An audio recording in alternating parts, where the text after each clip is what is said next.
The end of another long week is here. That means it's time for the Left of Lansing Friday Short with Pat Johnston.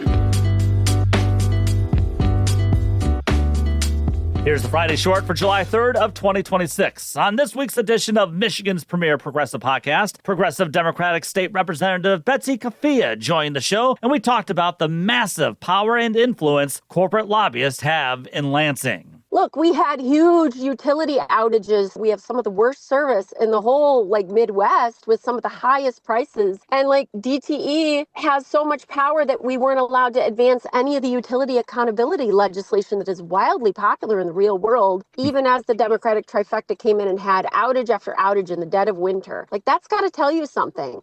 I have a colleague who worked for 2 straight years on some critical mental health reforms that would actually require big insurance companies to cover mental health, inpatient care, things like that. And I watched her. She's very diplomatic, much more than me, and bent over backwards to try to get it where it could pass. She told me that Blue Cross was able to kill it at the last minute. She thought she had the votes, and it never was allowed to vote. You can listen to my full interview with Representative Betsy Coffia of Traverse City on this week's show. Yeah, you heard me correctly. Representative Coffia is going for her 3rd straight term after winning what was once a reliably Republican area. Now, of course, a huge chunk of that happening was due to the citizen-driven anti-gerrymandering and independent redistricting commission ballot drive of 2018, making some districts more representative and fair throughout the state. But Betsy Coffia won her seat by just under a percentage point in 2022 and then won by a bigger margin in 2024, even though Trump won Michigan in 2024 and the MAGA Michigan Republican Party made it one of their main goals to defeat Representative Coffia. But she defeated them. Now, why did someone like Betsy Coffia resonate with voters in Northwest Michigan?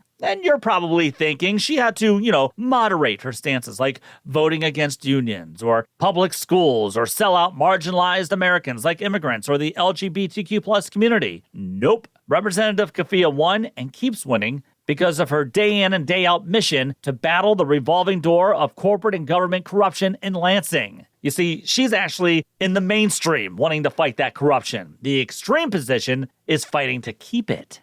But as we're noticing throughout the state, working-class Michiganders from urban, suburban, and rural areas are banding together to fight back against billionaire big tech bro data centers. And Betsy Coffia was one of the few Democrats who voted against expanding tax cuts for the tech bros and their data centers, which were, sadly, coveted by Democratic Governor Gretchen Whitmer.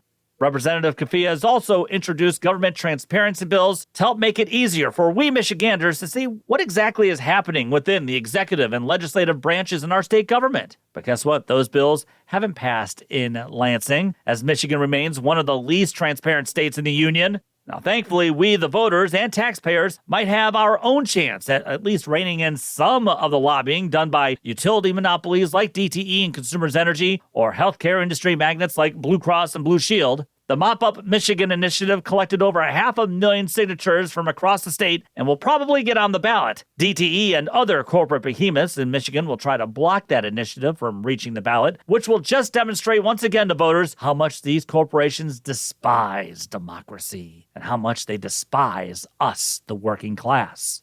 And that's why good progressives like Betsy Coffia and other real working-class progressives win in Michigan and win across the country. They are demonstrating that they are against the real swamp in Lansing and the real swamp in D.C. They're demonstrating they not only care for their people, but they will fight for their people.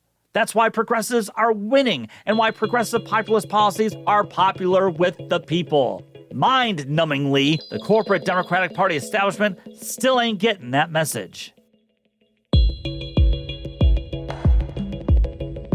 leftoflansing@gmail.com is the best way to reach me. Follow Left of Lansing on the socials, subscribe to the show on YouTube, and subscribe and give a good 5-star review of Michigan's premier progressive podcast. And subscribe to us on Patreon as well. Go Tigers and take the battle to them.